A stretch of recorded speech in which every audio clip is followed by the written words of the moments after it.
Y esto es A medias. con un episodio informativo de actualización de opinión.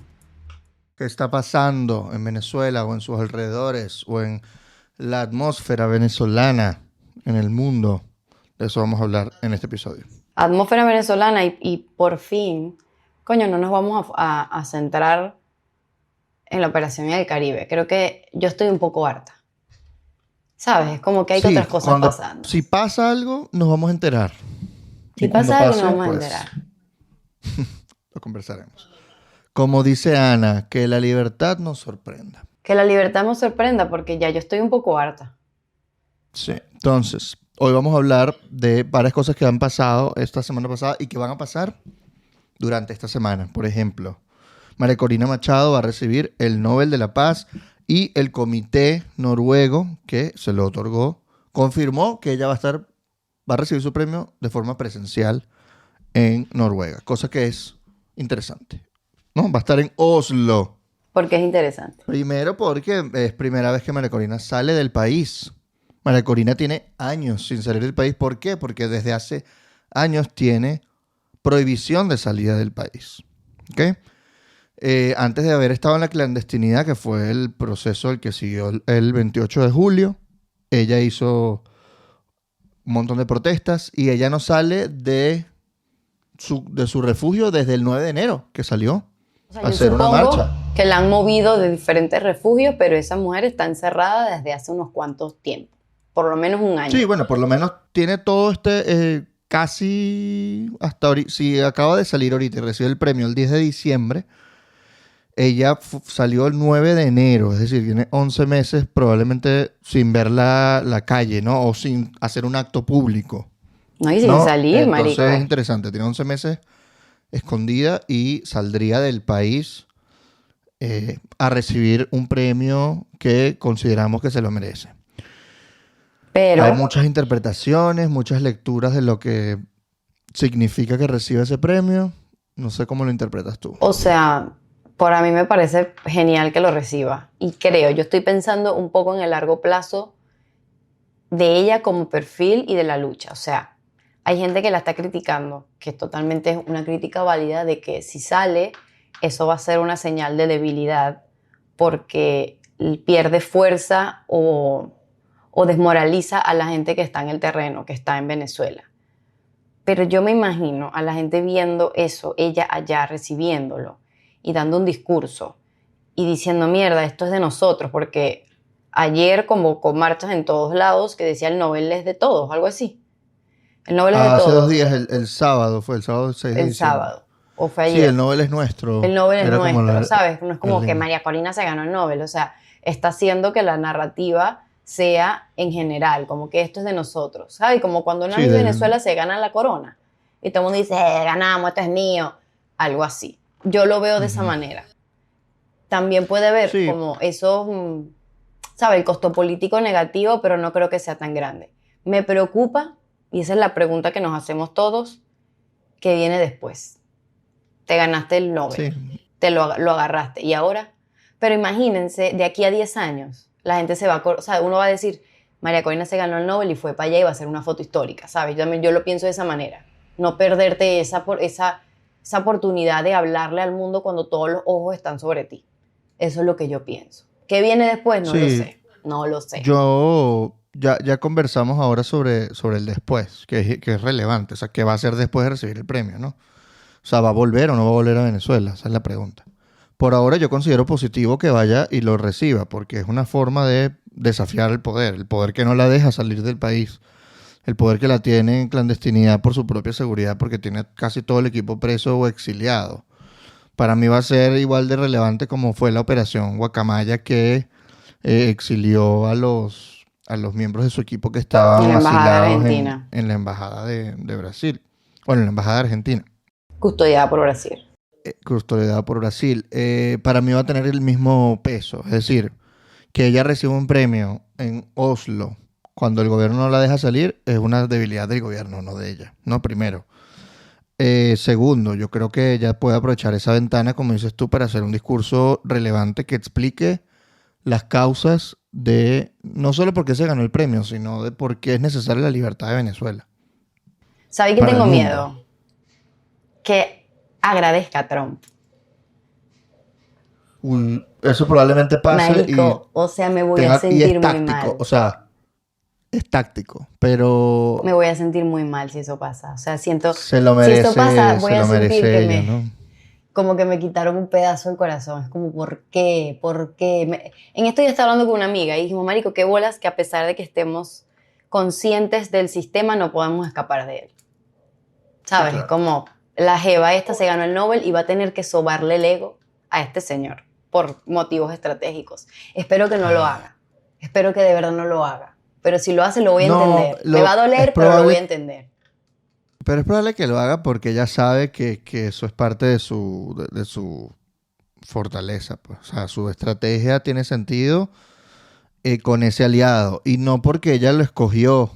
Nosotros no podemos escoger nuestros aliados. O sea, los aliados son los que quieren ayudar a Venezuela a democratizarse y a liberarse de una dictadura que acaba de cumplir más tiempo en el poder que Juan Vicente Gómez, que es la dictadura más larga de Venezuela. Se podría argumentar que el chavismo no empezó siendo una dictadura porque fue electo, pero empezó a ser autoritario muy pronto, desde Chávez, ¿no? Y se acaban de cumplir 27 años desde que se eligió a Chávez por primera vez el 6 de diciembre de 1998, aunque asumió el poder en febrero del 99. Bueno, básicamente ya era electo, o sea, ya era un presidente, aunque no en ejercicio, ya estaba montado en el poder, digámoslo así. Y ya tiene más tiempo que el gomecismo, o sea, que Juan Vicente Gómez. Aunque si contamos a Juan Vicente Gómez desde que era segundo hombre de Castro, bueno, duró 35 años en el poder, pero eso es otra cosa. Esos son intríngulis técnicos. El punto es, en la dimensión histórica, el chavismo ya está acaba de superar, pero digamos, si alguien quiere como que darle más tiempo a Gómez en el poder, ya estamos en esos niveles desde el punto de vista histórico. Es el 10% de nuestra historia republicana que el chavismo tiene en el poder. El 10% de toda la república. La república venezolana tiene 200, ¿qué? 20 años. 220 años más o menos. Más o menos. Hasta menos. Creo que son 200 210 y años, pico. 211 años de la 210, independencia. sí. 214, desde el 1811. O sea, y ese es el 10% de nuestra historia republicana. No, no es poca cosa. No es poca Eh, cosa. Por eso la gente dice, no, qué entonces, bolas, que Trump. Díganme cuál es mi alternativa. 20 exacto. años No, más. bueno, si tú me dices que el presidente, el primer ministro de Canadá o de Inglaterra o de Francia va a darnos lo que necesitamos para lograr una transición a la democracia, pues serán nuestros aliados y los abrazaremos. Pero, o sea, el enemigo de mi enemigo es mi amigo. Eso es lo que Nosotros te quiero. lo que O sea, tenemos es lo que tenemos. Porque esto es otra cosa. Los venezolanos no tenemos privilegio. Ese es un privilegio de escoger aliados. Es más, yo cuando digo aliados y pienso en Donald Trump le pongo un asterisco arriba. Pero es lo que tenemos. ¿Qué vamos a hacer? pero el punto de que María Corina reciba esto es que puede poner en perspectiva histórica lo que ha significado la dictadura de Venezuela para América y para el mundo y cómo básicamente necesitamos la ayuda del mundo. O sea, yo creo que María Corina va a ir a buscar aliados en ese discurso. No, no sé qué es lo que va a decir, pero me parece que va a tratar de decirle al mundo, miren, o sea, créannos, primero, créannos, porque esa es la otra, que ahorita la prensa internacional es la tilda de, qué sé yo, de extrema derecha, sionista, guachufley, y es como, y Abdelcy Rodríguez la moderada, según el New York Times. Entonces no me vengan a joder, no me vengan a joder. No O me sea, jodan. yo creo que María Corina tiene la oportunidad de hacer un discurso histórico que va a quedar en los libros, o sea, los anales de la historia. Son de esos discursos que van a pasar los libros, pues. Por eso yo digo que ella Eh, tenía que ir. Porque imagínense que vaya, no sé, Edmundo o la hija a recibirlo. No es lo mismo que veamos a María Corina haciéndolo. Y también considero que eso nos va a dar como un boost de energía a los que están dentro y a los que estamos afuera de verla. Porque es como, Ujú. coño, tenemos tanto rato viéndola a ella grabándose enfrente de una computadora que ahora es mierda, salió, va a hablar, va a estar vestida, va a hacer política afuera. Y hablo por los que estamos afuera, porque uno sabe que cuando estás adentro las cosas se sienten distintas. Pero yo sí opino que les va a dar cierto boost de energía o moralizarlo saber que ella fue allá. Yo no pienso que ella se vaya a quedar afuera, pero esta es mi percepción. No la veo quedándose afuera, dando giritas por ahí, a menos Tampoco. que sepa que algo inminente va a pasar, y creo que nadie sabe eso. Lo sabe Trump cuando se acuesta a dormir y de vaina. Yo creo que independientemente si decide regresar o no, la pregunta clave no es si regresa o no. La pregunta clave es si se queda afuera. ¿Qué es lo que haría afuera? O sea, ¿va a valer la pena para la lucha democrática? ¿Va a ayudar a que la transición finalmente se logre?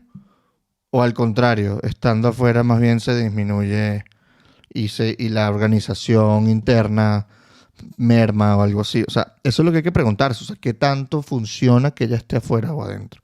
Y eso ella misma también lo está evaluando, supongo yo. Y yo creo que eventualmente ella va a querer regresar.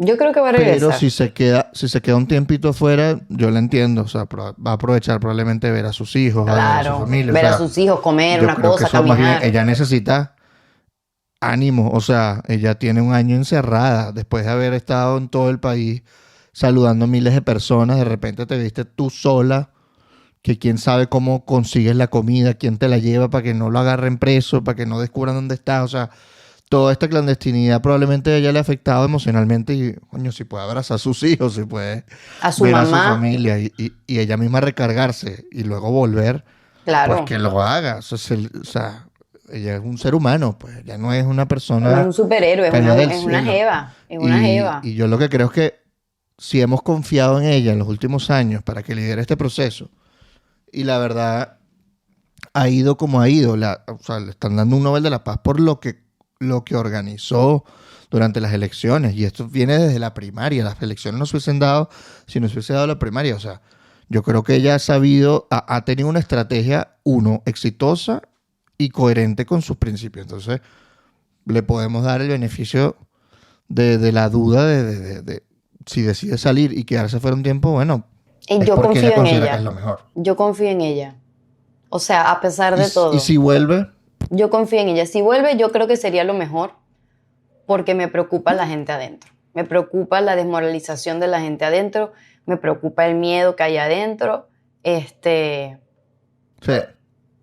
Al final, ¿sabes? Es como creo que la atención principal hay que dárselo a los venezolanos que están en el terreno, que cada vez son menos, y los que hay trabajan con mucho miedo. Prefiero darles Sí, yo también eso. considero que tiene que volver a organizar, por ejemplo, las estructuras del partido, etcétera, para lo que sea que venga. O sea, en una eventual transición ella no puede estar afuera, ¿no? O bueno, y si hay una transición, yo creo que ella agarra un avioncito, pácate y llega de una vez. Y ya, pues, tampoco... Sí, o sea, ahora, no considero que sea fácil ni salir ni entrar. O sea, si tú si tú dices, te armas de valor, porque ella es muy valiente, y dices, ¿sabes qué? Voy a salir por Maiquetía, a ver si me agarran. Imagínate que voy a entrar por Maiquetía. Porque Tarek William Saab está diciendo que está considerada prófuga de la justicia. Si sale del país, que será considerada prófuga, ¿no? Entonces, tú dices, ok, ¿cómo va a volver? O va a volver metida por caminos verdes, etcétera. Yo creo No que se eso es lo que va a sabe. pasar, porque me da miedo imagínate. Maiquetía la meten presa. Ujú, exacto. Entonces, para mí es nuestra voz en el mundo, y para mí es importante que ella asista y vaya. Para mí es bastante importante también. Pero sí considero importante que tiene que volver. Ahora, ¿por qué es importante nuestra voz en el mundo? Porque nuestra voz en el mundo está siendo silenciada o, podamos decir, opacada o confundida con que nuestra lucha es realmente una lucha por la democracia. ¿Por qué? Porque hay medios internacionales que le conviene ver todo pro o anti-Trump, o pro izquierda o pro derecha. Entonces, si tú ves las cosas desde un lente polarizado ideológico, María Corina la tildan de ultraderechista, o sea, en el nivel de Milei, por ejemplo, ¿no? Que para la prensa de izquierda, y Milei es lo peor, ultraderecha. Wow, fascismo. Es el fascismo lo Eso peor es que nos ha Corina. pasado. Y Delcy Rodríguez es moderada, según un artículo del New York Times. No te digo yo, la que sancionó la ley contra el odio ¿A en que la la Asamblea oí? Nacional Constituyente, porque ella era la presidenta, es una moderada. Es que aquí está, Vélez. Vamos a buscar. He's a good replacer. Porque aquí vamos a name names. Claro, Aquí la tenemos. directora del SEBIN, porque ella fue vicepresidenta y el SEBIN respondía a la vicepresidencia de la República entre 2018 y 2021. Después ya pasó a ser parte, a responder al Ministerio de Interior y Justicia. Pero durante 10 años respondió a la vicepresidencia. Y ella fue vicepresidenta, bueno, sigue siendo. Y ella fue jefa del SEBIN, jefa directa. Jefa directa, o sea, en la estructura jerárquica del SEBIN, toda la estructura de mando le reportaba a vicepresidencia. El SEBIN, la primera, bueno, no es la primera, pero la más destacada, servicio de inteligencia encargado de torturas, de desapariciones forzosas, de arbitrariedades y de muchas otras cosas. Entonces tú me vas a decir política, represión. que tú eres moderado y aquí vamos a explicar. Creo, y lo he visto incluso en mis comentarios en videos, que ya hay una narrativa en contra del New York Times. ¿Por qué? A ver, el New York Times ha reportado el hambre en Venezuela, en el New York Times sacó el reportaje de los venezolanos en el Secot, pero ahora he visto un auge de 2 o 3 artículos de personas Más. que le están dando un espacio y están como lavándole la carita al gobierno. Entonces aquí tenemos un artículo en New York Times que se llama Trump quiere que el líder de Venezuela se vaya. Aquí es Here's Who.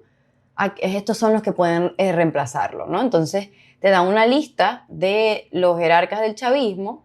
Entonces te ponen, por ejemplo, a Padrino López como que el general, el operador Jorge Rodríguez, el elegido María Corina, la ganadora del el elegido Edmundo, la ganadora del Nobel María Corina, el hardliner como el radical Diosdado Cabello, la moderada Delcy Rodríguez. Y ahí todo el mundo se picó.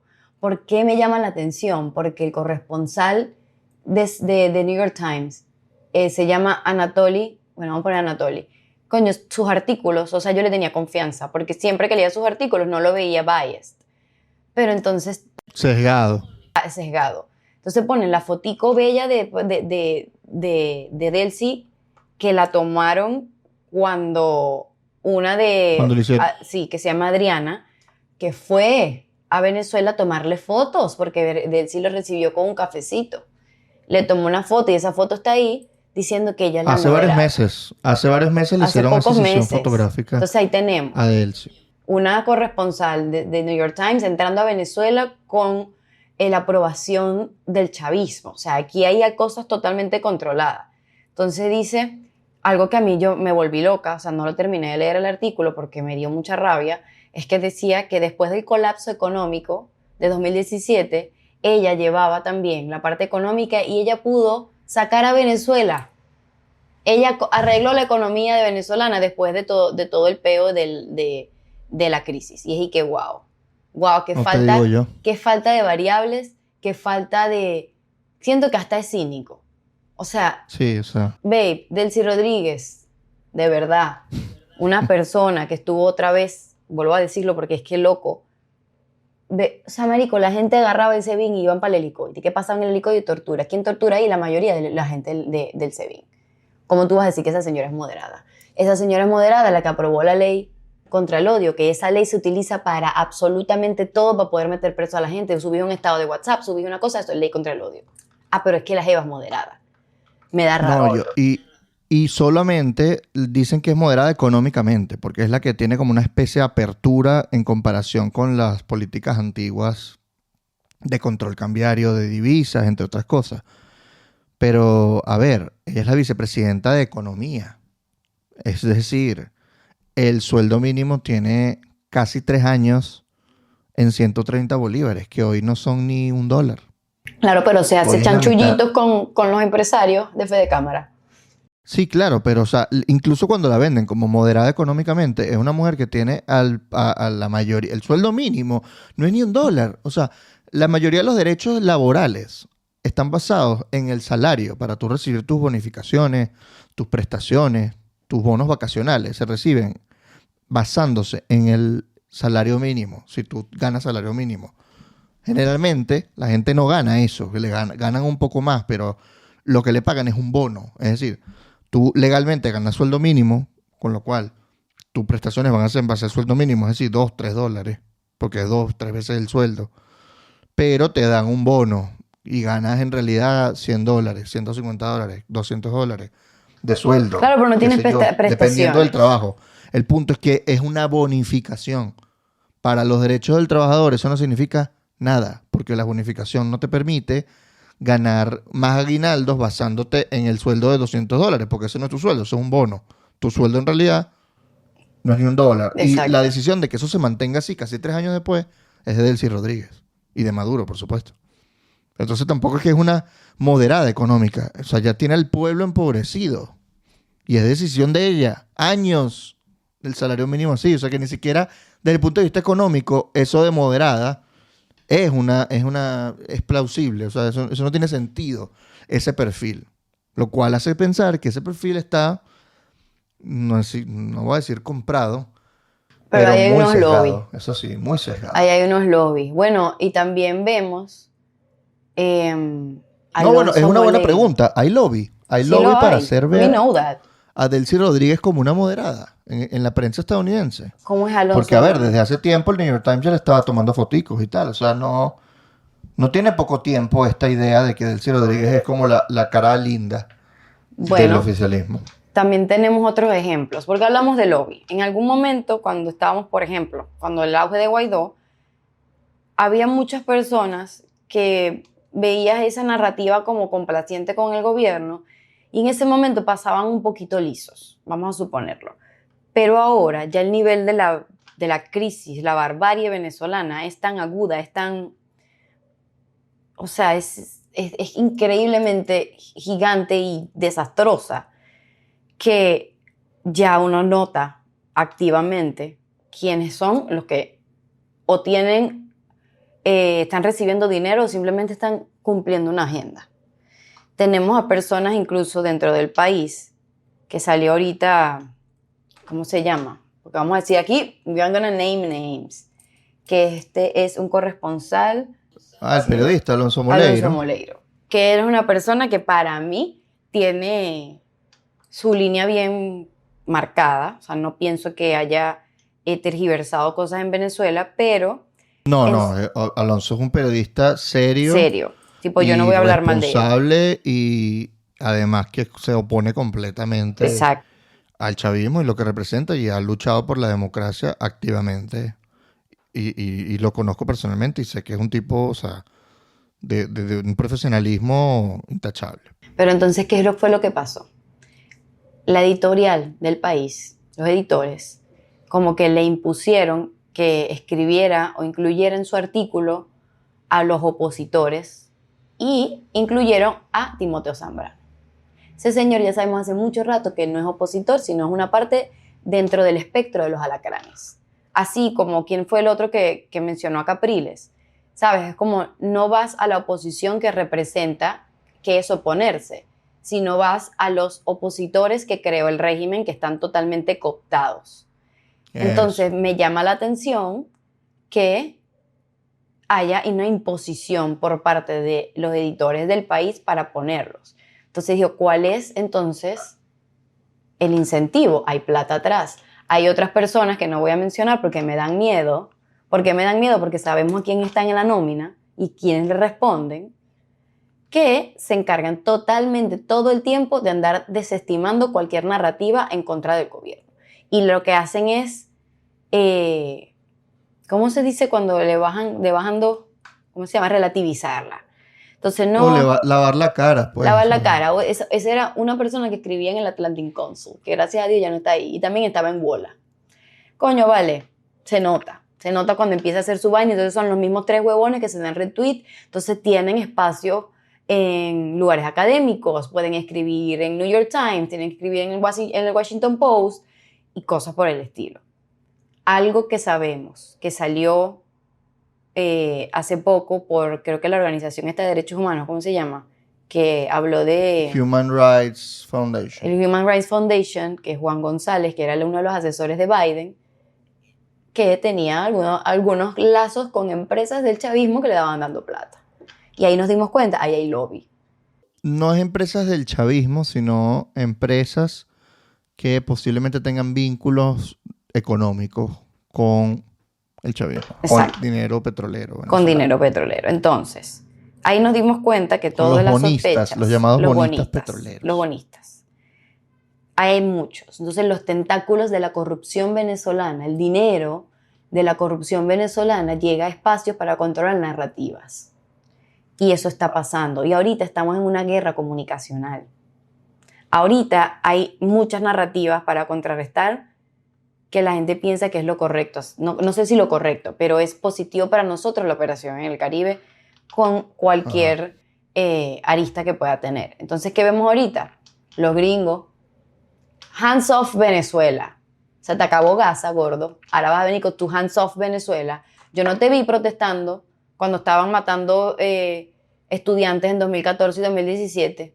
Yo no te vi hablando de los presos políticos. No te vi hablando de los 2000 presos políticos después de las elecciones. Tampoco te estoy viendo hablando de los muertos dentro de las cárceles y los centros de tortura venezolanos. Ahí no, ¿verdad? Hands off el SEBIN. Hands off el SEBIN. helicoide. Hands off el de GESIM. Así sí, ¿no? Está muy bonito estar hablando de eso, pero nadie habla de lo que está pasando. Acaba de morir otro preso político en el helicoide. Alfredo Díaz, que en paz descanse, fue gobernador de Nueva Esparta, el estado de la isla de Margarita, y murió de un infarto. Estuvo preso desde el año pasado y no...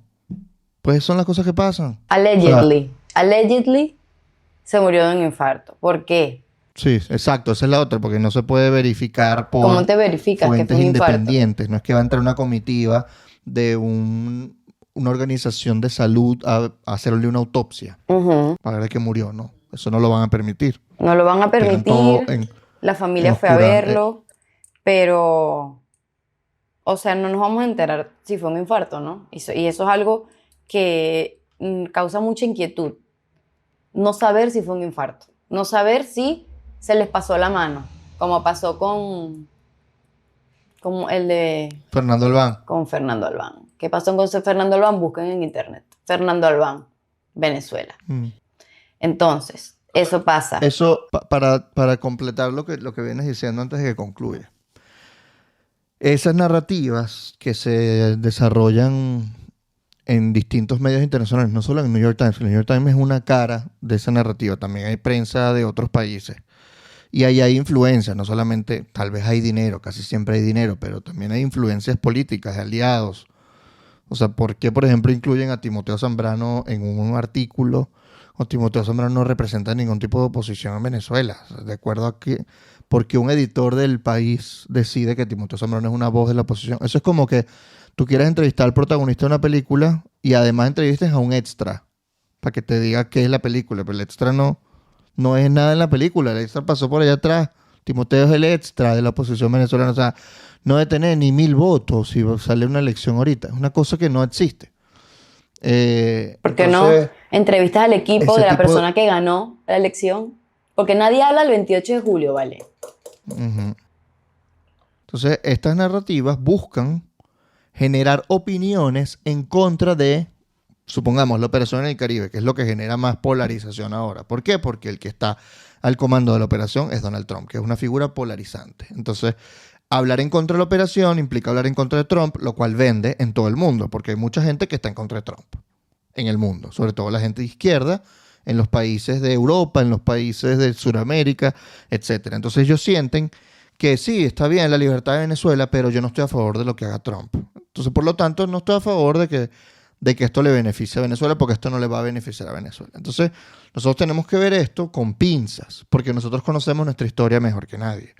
Y tenemos que tratar de contarla para que nos entiendan, porque muchas veces no quieren ni siquiera entender, no se quieren enterar, quieren ser lo que ellos consideran bueno, que es ser de izquierda. Porque para la izquierda, ser de izquierda es bondad. ¿Por qué? Porque yo estoy a favor de los pobres, que los pobres tengan su techo. Y sí, eso es un principio válido y bueno y positivo. Pero esta gente, a pesar de ser de izquierda, tiene a nuestro país sumido en la pobreza y la miseria desde hace años. Y ha creado la crisis migratoria más grande del mundo. Entonces, si tú eres de izquierda y destruyes a una nación, primero tienes que evaluar tu ideología. Segundo, no es un tema ideológico, es un tema de democracia o dictadura y de cómo esto afecta a toda la región, porque además no es que es nada más izquierda porque es socialista, es que es una izquierda criminal y corrupta, que tiene una estructura criminal que afecta a Estados Unidos de Norteamérica, pero también afecta a Colombia, pero también afecta a Perú, a Chile, porque exporta sus grupos armados, también afecta a África, porque se exporta droga hacia África y va hacia Europa. Entonces, esta estructura criminal termina afectando a gran parte del mundo. Entonces, esto es algo que hay que contar, porque ellos obvian toda esta información para generar un encuadre que sea atractivo para sus lectores y para darles la razón. Al final, esto se llama framing en comunicación social. El framing es el encuadre con el que tú ves algo. Tú cuando tienes una cámara, tú haces un cuadro donde tomas una foto. Al lado de toda esa foto pasan cosas también. Entonces, eso sería interesante verlo. ¿Qué es el framing? Cuando dicen Venezuela se arregló porque hay 30.000 personas en un concierto en el Estadio Monumental. Ese es el framing, esa es la foto. Ujú. Afuera del Estadio Monumental, ¿qué hay? Gente comiendo la basura afuera del estadio. Gente pasándola mal, que no tiene su familia porque se fue del país, etcétera, etcétera. La realidad que todos conocemos de Venezuela. Entonces, nosotros tenemos que contar lo que está fuera de esa foto que ellos quieran tomar. Aquí te quiero tirar algo. Porque aquí tenemos como esta vaina en contra del New York Times, pero al mismo tiempo ellos sacaron un reportaje donde hay gente bailando salsa y dice, en medio de la operación militar venezolana, la gente en Venezuela, Entonces la gente empezó a caerle, como que no, qué bola, que ustedes no están reportando lo que está pasando, Y yo creo que hay que pensarlo también, porque uno desde fuera, y recuerdo porque yo fui de las que estaba dentro que lo criticaba, es como, bebé, cállate, es que la gente vive adentro de Venezuela, ¿sabes? ¿Qué esperan que hagan? ¿Que se queden en su casa viendo la televisión esperando que pase algo? No, ellos pueden salir a bailar salsa. Ellos pueden estar afuera yendo a tomarse una birra. La gente cumple años. Hay bautizos, hay matrimonios. Tipo, en dictadura se vive.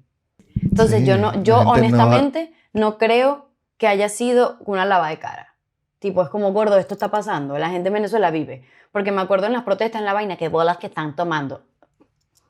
Yo voy para el cine, gordo. Yo voy para el cine porque es mi país y estoy viviendo. Entonces, coño, hay que ver las cosas un poquito menos desde la emoción. Saber que la gente Ujú, en Venezuela está viviendo y pueden ir a ujú. bailar, pueden ir al Claro. cine.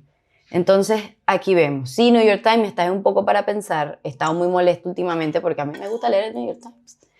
Pero no me gustó cómo están cubriendo esto y siento que hay medios tentaculitos con la vaina, porque está en otra cosa.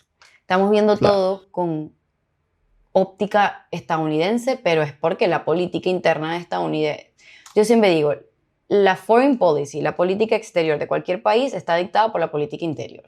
Y en este momento hay como una brecha en Estados Unidos, con lo que la gente quiere que haga Trump y lo que él está haciendo porque él está tratando de reordenar el orden mundial en el hemisferio y tener poder y tener su influencia, ¿no? Influencia como él la ve, ¿no? Porque el soft power lo quitó totalmente con la vaina de las ayudas, pero bueno, eso es otro tema. Pero lo entiendo, ¿no? Porque tú lo ves, que bolas este republicano que se va a meter en una vaina que no nos importa. O que él Ujú. dice que son carteles y dicen que son terroristas. Y ahí tenemos el peligro o el riesgo de que nuestro único aliado, porque volvemos a decir, no lo elegimos, los venezolanos no tenemos el privilegio de elegir los aliados, no le importa rendir cuentas. Porque te da espacio de interpretación y a decir, está Sí. mintiendo. Y Ujú. relativiza un poco lo que es verdad. Y por eso nuestra tarea es decir, esto es verdad. Nos están matando dentro de nuestro país. Porque bueno, no rinden cuentas con lo de las narcolanchas. Yo estoy de acuerdo, hermano, rinde cuentas. Pero hay un problema mucho más grande. No, que si Tron se mete, que bolas, que me lo comentaron en el último video que hice. Que se mete, no saben las muertes, que bolas que estás llamando para muertes de tus nacionales. ¿Cuántos muertos tiene el chavismo encima? Por acción o omisión. ¿Cuántos muertos tiene de hambre? ¿Cuántos han matado en las protestas? ¿Cuántos se les ha ido la mano dentro de los centros de tortura? ¿Cuántos La niños se OLP, mueren? La OLP, ¿qué es la OLP? ¿Cómo se dice? Operación de Operación de Liberación. Liberación del Pueblo, duró varios años, fue comandada por Néstor Reverol, entre varios otros militares. ¿Qué hicieron? Ir a los barrios a matar a gente que tuviera expedientes policiales. Hay un montón de denuncias, muchas de las cuales están en la Corte Penal Internacional, ejecuciones extrajudiciales, fingían tiroteos y en realidad lo que hacían era entrar a la casa de alguien y matarlo. Y le ponían una pistola y decían, no, se resistió.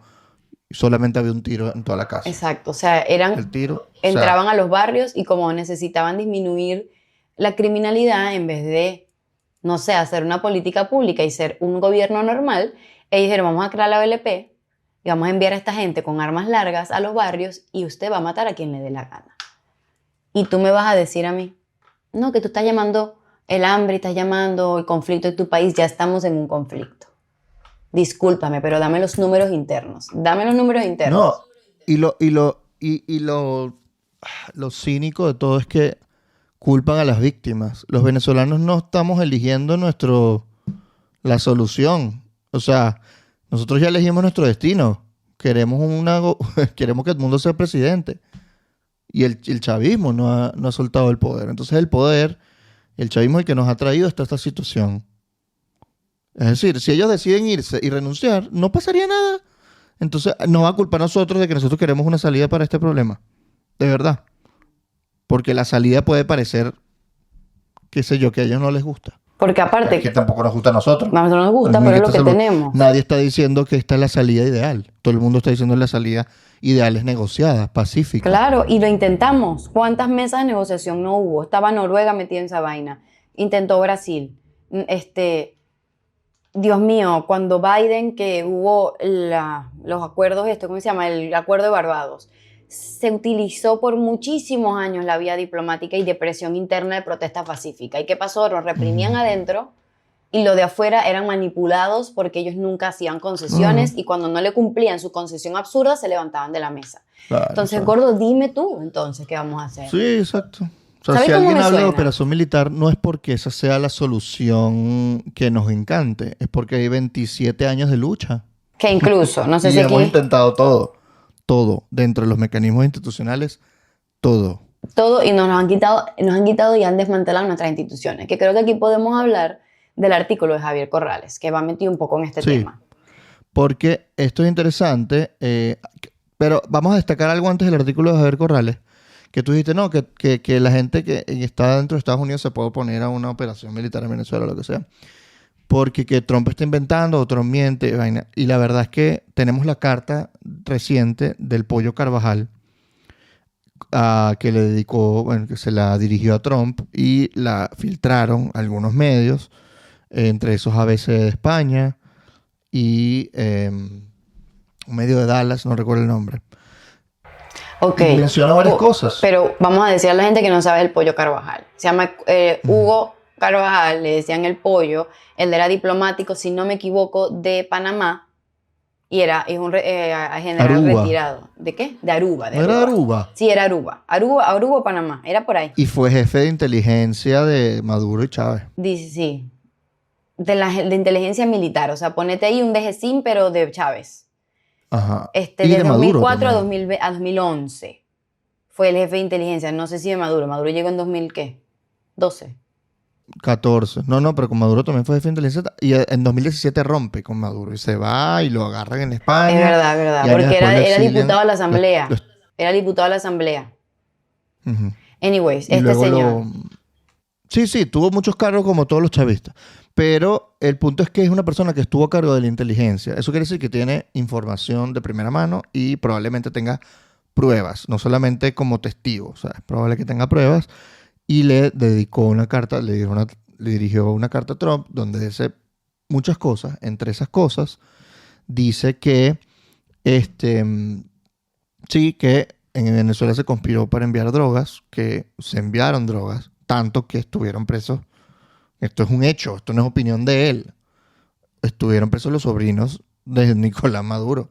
Se los liberaron hace 2 años para ellos hacer la primaria, pidieron a cambio a los narcosobrinos. Y a Alex Saab, que también estuvo preso, que fue testaferro de Nicolás Porque Maduro. el Pollo operador Carvajal está preso. económico de Nicolás Está Maduro. acusado directamente. Entonces lo que dijo, yo te doy información para que la sentencia sea más corta.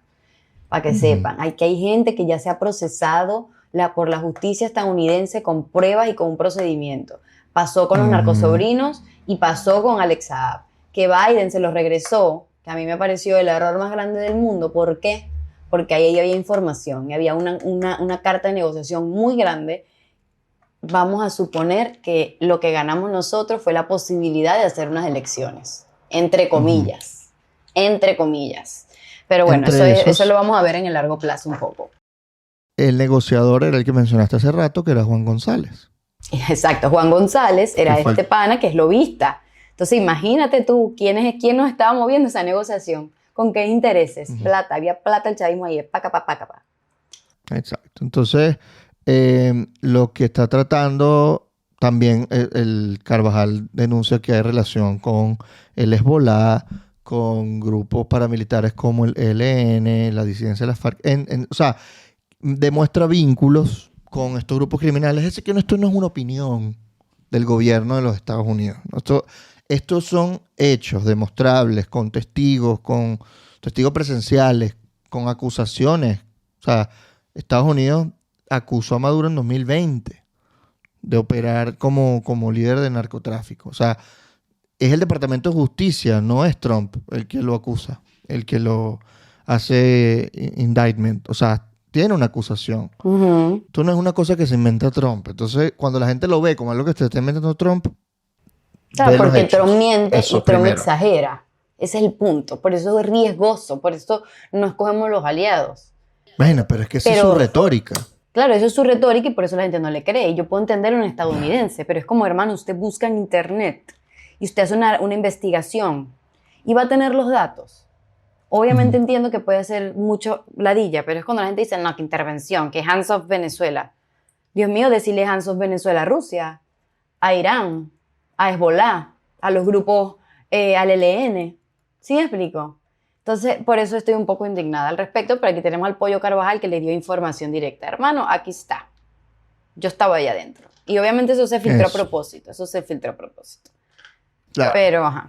Entonces, aquí pasamos al artículo de Javier Corrales, que lo hemos mencionado porque Ana lo admira mucho.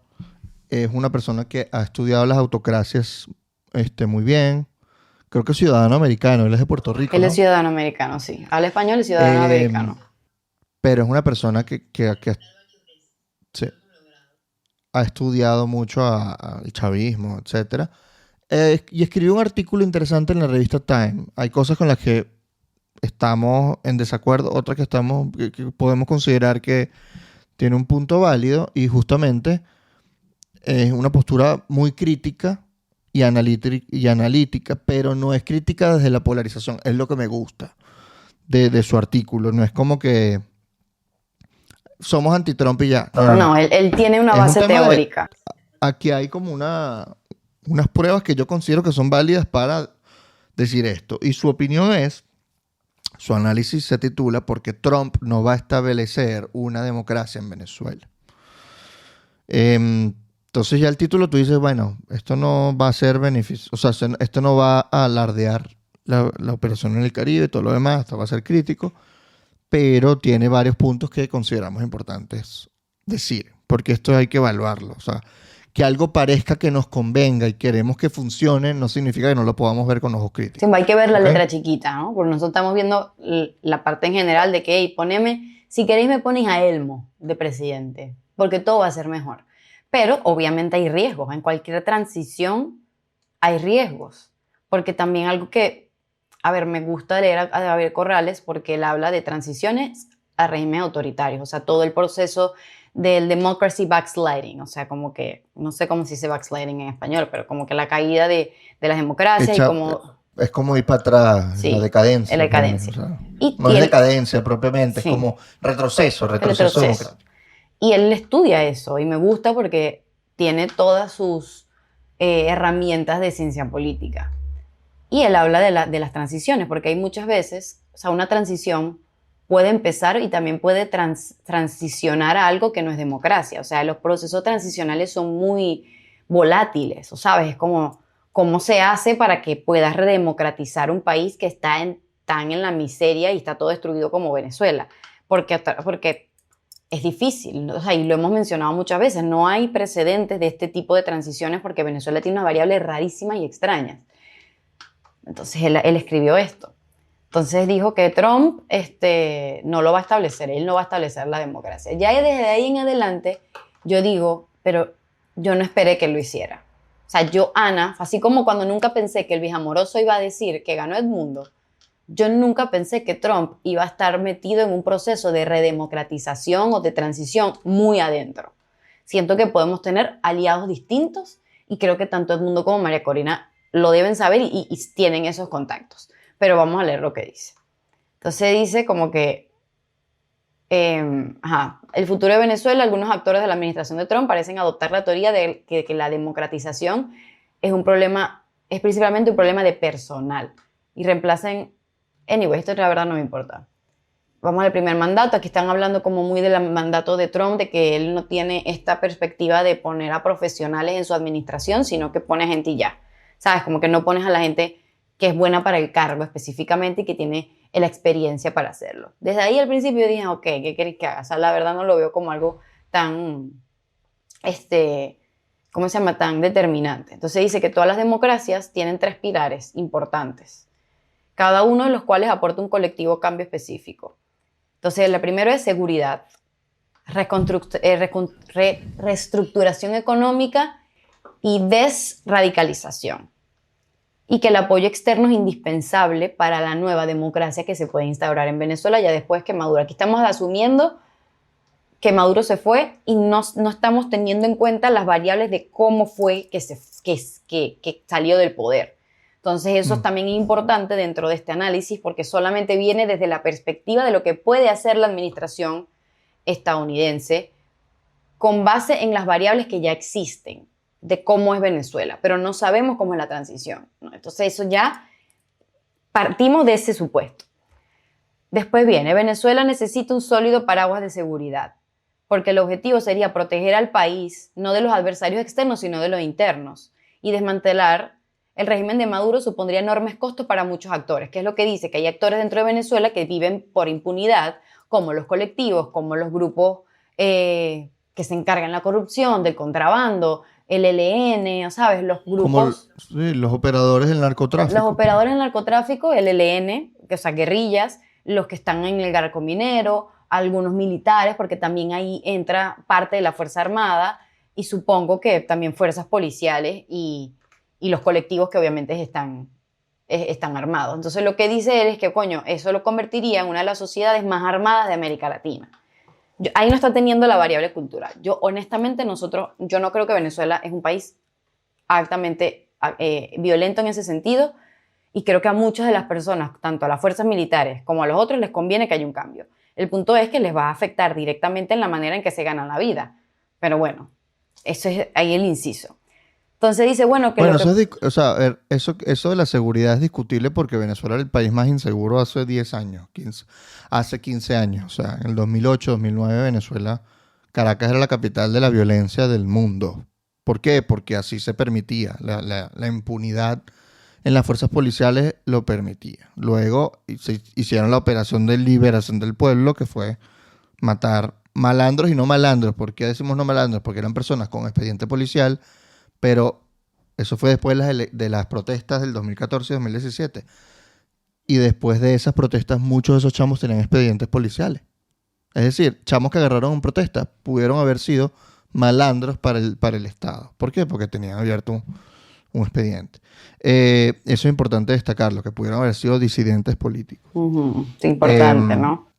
Y también, desde el punto de vista de seguridad, se exportó el crimen. Es decir, el Tren de Aragua está ahorita en el resto del mundo, y no solo el Tren de Aragua, un montón de malandros están en el mundo por eso, porque fue política del Estado. De hecho, Hugo Carvajal lo dice, que Maduro facilitó la migración masiva de criminales al resto de América y del mundo. Menos cuando sacó a la gente sí Tocorón. Puede ser un problema la seguridad, sí, y sea necesario quizá reforzarlo con otros países, o sea, que manden fuerzas policiales a hacer como que asesorías o hacer parte y no tanto asesorías, tienen que tener policiales. Gente en terreno, que es lo que él dice. Porque él está diciendo claro, que, o sea, agentes de seguridad de otros países que vengan a proteger, a garantizar la seguridad. A garantizar la Eso seguridad. puede que sea probable.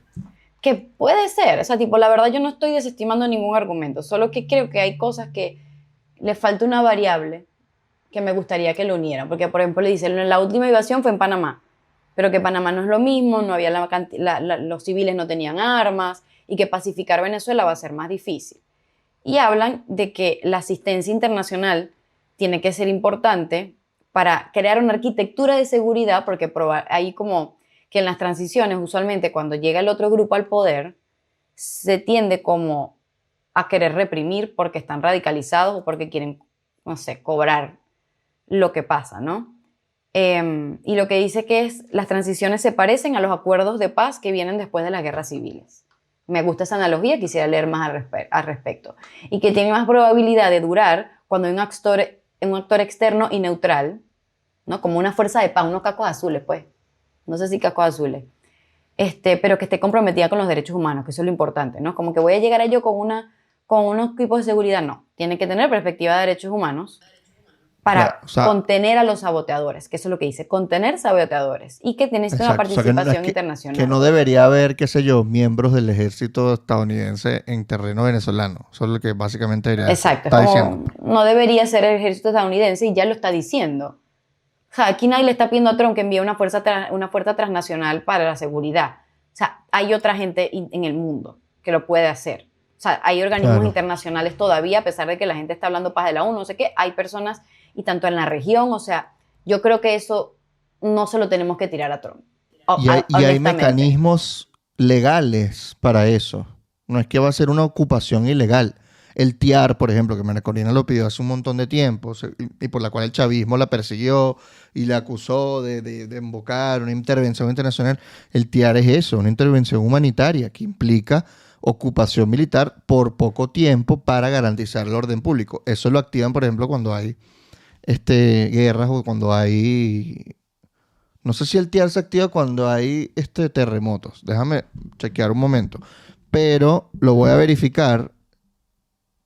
Porque aquí lo que está diciendo es que esta fuerza transnacional lo que hace es que el gobierno que se está montando no tenga la necesidad de reprimir porque eso lo puede deslegitimar, que tiene mucho sentido. Porque aparte, ¿con quién vas a reprimir?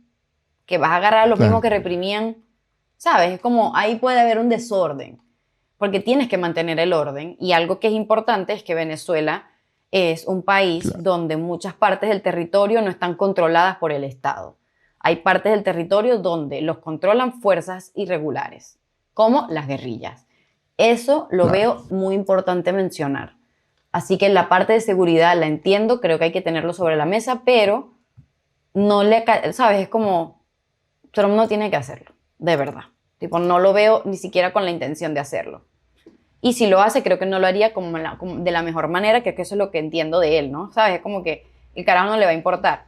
Porque ni siquiera son narrativas de democracia. He doesn't give a shit. Ok, el TIAR, rapidito, solo se activa con ataques armados, por ejemplo. Ante una situación así en alguno de los países de la OEA. Es el Tratado Interamericano de Asistencia Recíproca. Pero este tipo de cosas son mecanismos legales internacionales que se pueden invocar. No tiene que ser una ocupación. Y puede ser algo bilateral. O sea, María Corina puede pedirle ayuda al ejército de Colombia, de Brasil, para, por ejemplo, ocupar la frontera a Colombia. Sí, ya está, que Petro, atrápame a los guerrilleros. Ya está, que Petro va a hacer eso. Bueno, Petro no, pero Petro se va a ir pronto. Petro se va en 2026. Yo no quiero que esto pase en 2026. Bueno, que 2026 es en un mes, o sea. Sí, pero no sé cuándo son las elecciones. Anyways, Petro no lo va a hacer. Petro no lo va a hacer. Petro son democracias. Probablemente el próximo presidente sea diferente a Petro, tal vez sea mejor, qué sé yo. Cualquier cosa es mejor que Petro, debo decirlo. O sea, estaba... Bueno, aquí no me meto en política colombiana. Yo tampoco. Petro es una cosa nefasta. Entonces, tal vez Petro no ayude, pero otro sí. Tal vez Lula no ayude, pero otro sí. Entonces, es decir, aquí le están dando pesos a Trump. Es un análisis sobre Trump. De hecho, el artículo dice, porque Trump no va a estabilizar la economía, la democracia de Venezuela, o no va a establecer la democracia en Venezuela. Pero no significa que la democracia en Venezuela no se pueda establecer o restablecer. Solo está diciendo Trump no tiene eso en su interés. Ese es el punto interesante del artículo. Está bien que él critique que Trump no sea el que establezca o restablezca la democracia. Que yo no lo esperaba. Es imposible de hacerlo. Exacto. Hay otros actores que pueden hacer lo que Javier está diciendo, porque me parece que estos tres Ujú. pirales son muy importantes, gracias por mencionarlo. Creo que es re importante tener esa teoría de transiciones. No creo que Trump tenga no sé, la verdad no creo que tenga la voluntad de hacerlo porque no está dentro de sus políticas. Él nunca habla de democratización. Es más, estamos hablando que una persona que no respeta valores democráticos va a llevar democracia al otro país. No, no lo va a hacer. ¿Espero algo de él más de eso? No. Gracias por tener por lo menos hablar del régimen venezolano con su nombre y apellido. Entonces, Mm. pasamos al otro tema que es la reestructuración económica. Seguimos en el artículo de En Javier artículo de Corral. Javier Corral en el Times. Dice que Venezuela, como la mayoría de la autocracia del sur global, debe desmantelar su actual extractivismo cleptocrático, que dice, vamos a vivir un poquito más allá de andar sacando petróleo y minerales y matando toda el arco minero, ¿no? Con ese cocido que está pasando. Vamos a ver qué se puede hacer con la economía venezolana que no sea sacar minerales y recursos naturales. O sea, sembrar el petróleo, Ular Pietri, prácticamente. O sea, la dependencia de los ingresos por exportaciones de materias primas para el enriquecimiento personal de los gobernantes, porque pone la palabra criptocracia. Como, ¿cómo hacemos eso? Y que eso no signifique que los gobernantes se van a chupar esa plata para ellos. Está bien. Claro, porque aquí lo importante que él menciona es la institucionalidad. Tú cambias el gobierno, cambias a los ministros, cambias a los viceministros, cambias a los secretarios de las oficinas, pero muchas oficinas del Estado van a quedar con los mismos funcionarios. Ujú. Es decir, la señora que te atiende en el SAIME cuando te vas a sacar el pasaporte, no la tienen por qué sacar. ¿Me explico?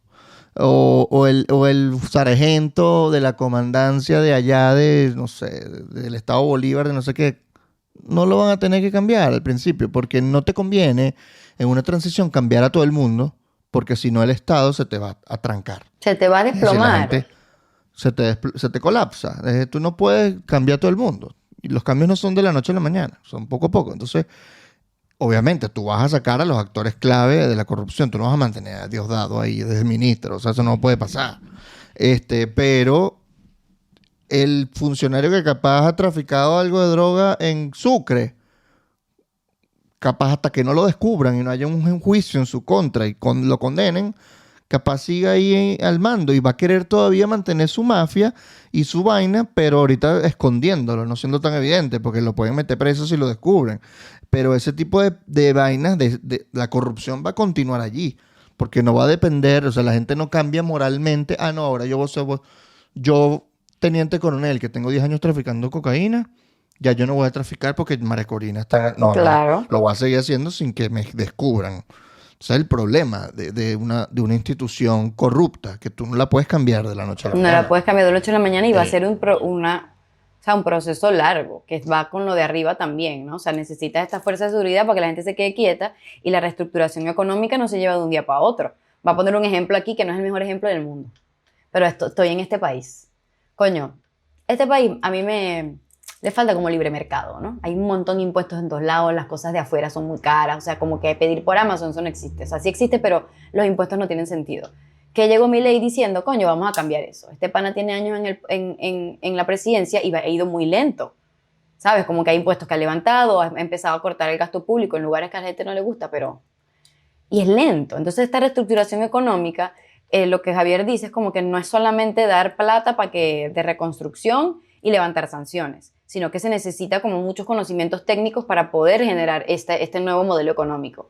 Y cita a Ricardo Haumann, que es veneco. Nosotros tenemos a personas que saben de eso. Nosotros tenemos a personas que están formadas en poder hacer esas cosas. Entonces yo ahorita no espero eso de Trump. Levántame las sanciones, ¿verdad? Mientras tanto te vendemos petróleo para tener plata y ahí vamos haciendo nuestra reestructuración económica como se espera. Porque aparte María Corina tiene muy, muy claro cómo va a ser el y tiene modelo un plan de económico gobierno. liberal. Entonces aquí yo no me preocupo tanto. ¿Sabes? Como que, y dice que es necesario rediseñar los marcos de gobernanza económica. Y esto requiere asesores externos, lo vamos a tener, con el apoyo de socios extranjeros que trabajen como organismos donantes, multilaterales y expertos locales. Eso lo tenemos. No espero nada de Eso Trump. se puede conseguir. Claro, por Dios. Entonces dice que la administración de Trump ha tomado poca consideración para promover la experiencia técnica al nombrar a sus propios ministros. O sea, esto es un artículo escrito, creo que para gringo. O para las personas Sí, que claro. piensan que va a venir Trump, va a lanzar una bombita, va a sacar a Maduro y de la nada él va a instalar la democracia. Y creo que no. Déjenmelo a nosotros. ¿Cómo hacerlo? Trump, gracias, nos va a dar levantar tensión y nos va a dar una platica para volver a reconstruir, perfecto. Pero creo que el rediseño de la transición no se lo podemos como tirar a él y ya. Como que, ¿por qué? No es un salvador, no es una persona que nos viene a salvar de Maduro y nos va a dar la democracia. No, es una persona que Ni está lo haciendo queremos. una presión necesaria. Ni lo queremos. Ni No tampoco queremos lo un queremos. Mesías. Nosotros tenemos un presidente electo. Tenemos un Esperamos presidente que electo. ejerza una presidencia interina que puede durar unos pocos años, como puede durar todo su periodo presidencial de 6 años, en reestructurar, reinstitucionalizar el país poco a poco, o sencillamente, dependiendo de lo que se decida, dura poco tiempo y convoca unas nuevas elecciones. Eso puede pasar también, unas elecciones libres. Uno no lo sabe. Venga, yo no quisiera hacer elecciones, punto no es jodas. Tanto hicimos para votar Esa el 28. democracia es- va a terminar siendo negociada, independientemente que cuál sea el disparador de la transición. Claro. Si sea una negociación o sea otro tipo de operación. Ujú. Al final, la transición a la democracia va a ser negociada, va a haber un acuerdo, como hubo el pacto de punto fijo en el año 59. O después de como que el cayó acuerdo de el paz en 58. Colombia. Marico, las Claro, o sea, FARC. los acuerdos de paz y va a ser entre la oposición y el chavismo. Claro. Eso va a ser un acuerdo que se va a firmar probablemente. ¿Que ahora Y qué? se va a decir, estas son las fuerzas políticas que van a poder ser parte de la futura ¿Te democracia. imaginas que metan a Capriles ahí? Claro, Prefiero que pero metan no va un a hacer chavista. nada. Prefiero que metan un chavista que metan a Capriles. Marico, por Dios. Prefiero que metan a quien queráis vos, pero no metan a Capriles. Es que vayan pensándolo. Va a haber chavistas en la democracia. Bueno, Capriles es chavista, ahora que lo pienso. Pero no lo quiero a él. No, pero por ejemplo, un tipo como, no sé, los que no estén sancionados por violaciones Imagínate de que derechos prefiero que humanos. metan a Requesens. Metan a ese pana, ¿vale? Bueno, Anyways, ahí él no, pro- él no estamos para él no eso. a ver, no es chavista. Sencillamente No, Requesens no. no va a ser como un opositor, no va a ser como María Corina, pues. Bueno, ojalá no metan a Pero Capriles. ese tipo de gente va a hacer vida en una democracia. Va a haber un montón de partidos probablemente. Va a haber un partido mayoritario que va a ser el que logre conquistar el poder, sea 20 Venezuela, o sea lo que sea, Va a ser 20. como se llame. Va a ser 20. Este, Obviamente. Y luego el chavismo va a ser una fuerza política que capaz al principio no saque ni 5% de los votos. Es una elección libre. Bueno, esto me gusta que lo dijeras porque esto va directamente al otro punto, que es la desradicalización. ¿Cuál es la teoría de él? Que está backed por estudios de ciencia política, que usualmente cuando hay transiciones de un régimen autoritario, desde un régimen autoritario, suele desatar el extremismo. ¿En qué sentido? Como que el nuevo equipo de gobierno puede buscar venganza por los abusos pasados, ¿no? Como que dice, los remanentes del antiguo régimen puede considerar la autodefensa armada, que ya, verdad, yo no veo eso, pero bueno, hay que tenerlo sobre la mesa. La ciudadanía puede tener, y esto es importante, la ciudadanía puede tener expectativas poco realistas sobre la velocidad del progreso. Entonces puede ser la gente arrecha, que bolas, que no me habéis quitado a esta gente, que esta gente sigue peleando, cuál es la transición. Creo que hay que hablarle claro a la gente. Venezuela necesitará asistencia externa para moderar las demandas políticas y desactivar el pensamiento de suma cero. ¿Cuál es esa asistencia externa? ¿Cómo tú le vas a hablar a los venezolanos el pensamiento de suma cero? ¿Cuál es el pensamiento de suma cero? Si uno gana, el otro pierde. No hay puntos medios. Yo gano, tú pierdes. Él gana, el otro pierde.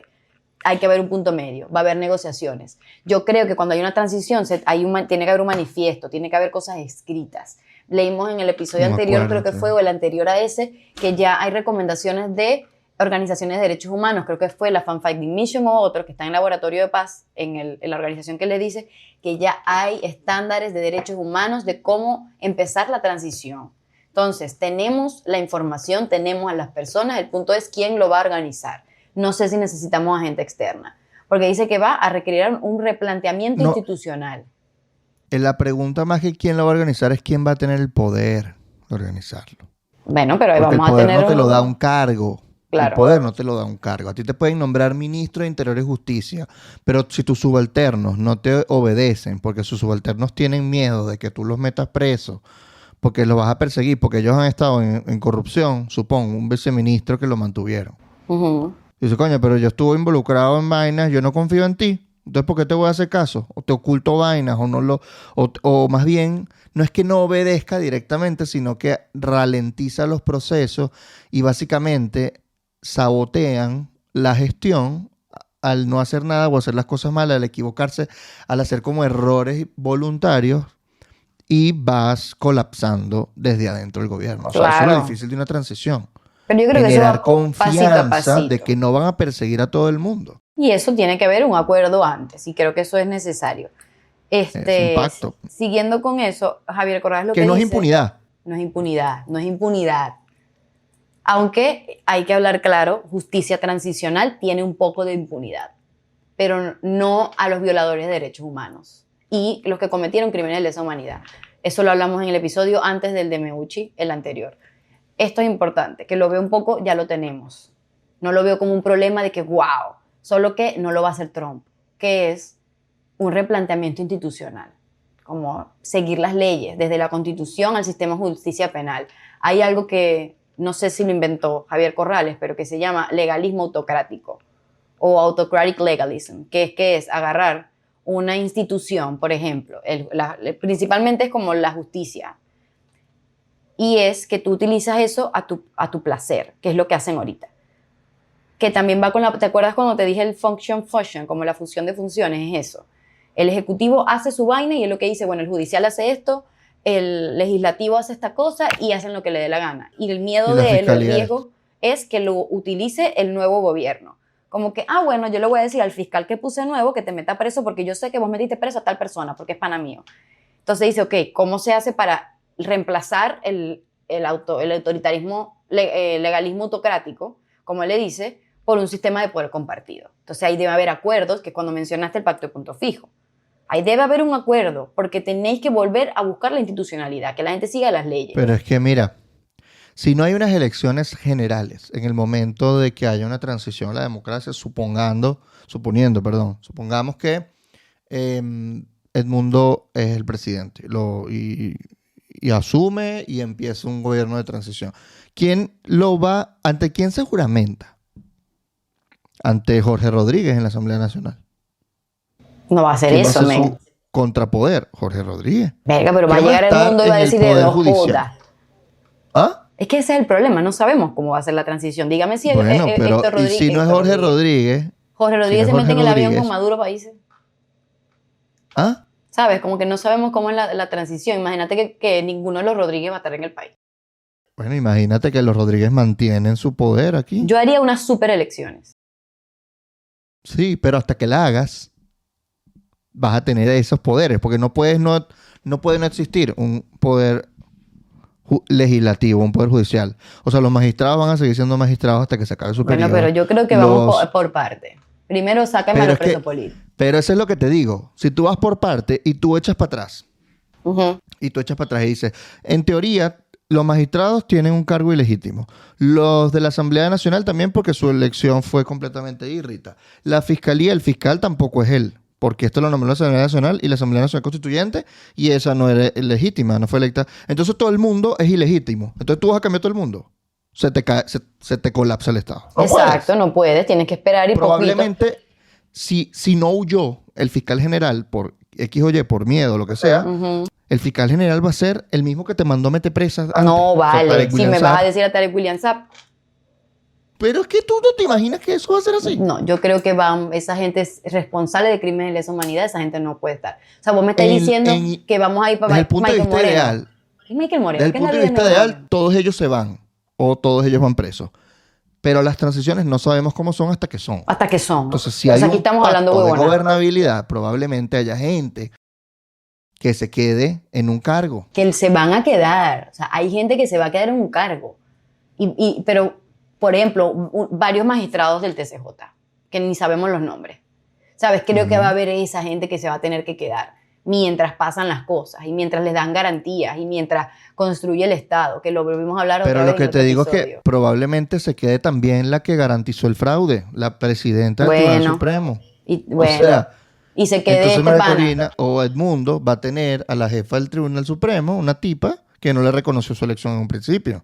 Yo lo que espero, que esto es lo que está mencionando, es que esa radicalización que puede venir del nuevo gobierno no nos afecte. Porque uno sabe cómo, yo lo voy a dejar ahí, vende Venezuela. No espero que lo pase y de verdad pienso que están muy comprometidas con una transición, porque no pueden repetir lo que ya hemos criticado. Lo que dice Javier Corrales es que se necesita un tercero para poder como mediar en lo que está pasando. O sea, dice, necesitan igualmente formas de autocontrol y sin una influencia moderadora de actores externos que medien entre las demandas extremistas en pugnar, y es difícil que las sociedades polarizadas logren reconciliación, que esto es otra cosa. Va a haber una polarización gigante. Aunque no sé, aquí me voy a echar para atrás. ¿Polarización de qué? La gente va a estar diciendo, no me gusta esto, no me gusta esto, qué bolas que vas a dejar a esta gente. Y quizás adentro del gobierno la gente está recha y dice, no me gusta esta gente. No lo sé cómo van a actuar, pero creo que deberían poner a Venezuela antes. Pero A pesar de que nos duela horrible, pero es preferible tragarnos unos sapitos a que volvamos a repetir el mismo proceso. yo creo que lo de la polarización no implica que es mitad y mitad de la población, sino que hay posiciones radicalmente opuestas, como la hay hoy. O sea, a pesar de que hoy no hay polarización desde el punto de vista electoral, porque se ganó 7-3, o sea, 70% a 30%. O sea, el presidente más votado de la historia de Venezuela es Edmundo. Al final del artículo lo que está es enfocado en Trump y dice, Trump va a apoyar la democracia en el extranjero y dice, es evidente que Trump quiere la salida de Maduro, pero él nunca está hablando de que Estados Unidos va a tener un plan post-Maduro y que y que la administración de Trump considera la democratización como un cambio rápido de personal, más que como un proyecto de reconstrucción institucional en colaboración con actores locales. Perfecto. ¿Sabe qué? Está bien. Quítame a Maduro. Dame el problema después, porque está bien. Podemos hacerlo. Podemos hacerlo. Hay otros aliados en el mundo democráticos y ya hay lobby hecho con esos aliados. Que si necesitamos a Estados Unidos, coño, levántame las sanciones Ujú. y dame un fondito ahí como para Sí, institucionalidad. pero Yo creo que podemos hacerlo. hay multilaterales, está Europa. Ahora, bueno, podemos dejarlo hasta acá, que ya tenemos un episodio muy largo. Probablemente cortemos parte de esto que hemos grabado y lo dejemos en Patreon. Así que si quieres ver más de este contenido, suscríbete al canal y suscríbete a patreon.com/amediaspodcast si quieres ver contenido exclusivo para nuestros patroncitos. Así que vamos a dejarlo hasta acá. En conclusión, Quedamos a medias. Bye.